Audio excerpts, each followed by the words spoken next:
Hey everybody, this is Preston here at Grass-Fed Virginia Farms. Today I want to talk about chick bedding.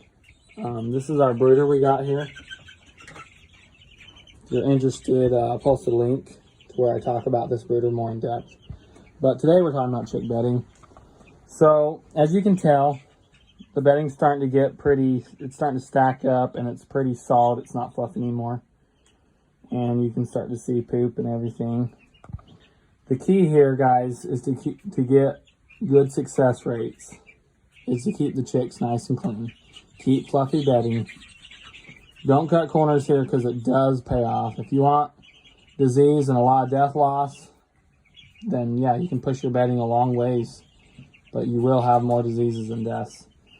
So what we do is we add bedding like it's going out of style. We don't cut any corners with the bedding. Just keep putting it on, keep layering it on until chicks go out to pasture.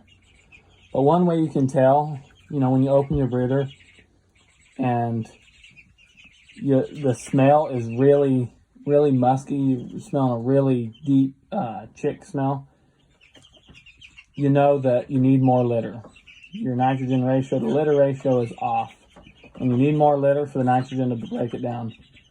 And when I talk about litter, I'm talking about sawdust, I'm talking about wood shavings. We've done wood shavings before, and wood shavings work actually really good. But we have sawdust right now, so we're going to use sawdust. The one perk that I love about sawdust is sawdust breaks down a little faster than the wood shavings. And we don't have to buy the sawdust because I got it for free, so that's what we're doing.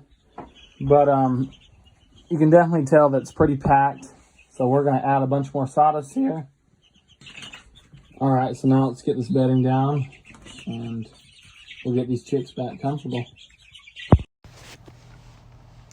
All right, guys, to get started, I want to move these lights out of my way.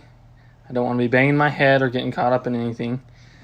Then I want to take out these waters. Don't want to be tripping on them. Take out the feeder.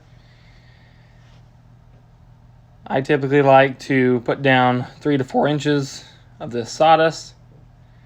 However, I do know that the pine shavings, they tend to absorb more water than the sawdust, and they don't pack quite as fast.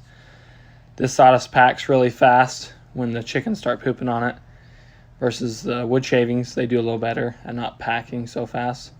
So we typically do quite a few layers. Like I said, we'll have about a foot or more of carbon built up once we take these chicks out of pasture. I typically like to work from one side to another, and then as you get to the chicks, you slowly push them over to the other side. As you can see, these chicks are still pretty small, so you want to be careful that you don't step on them. And it can take a few minutes to push them all to the other corner because they're pretty bunched up in this corner. These chicks are only a few days away from going to pasture, so this will be the last time we put sawdust down for them. We got them all settled back down. We got their food and waters and their lights hung back down, and everyone is starting to relax and fluff out. Hey guys, thanks for watching.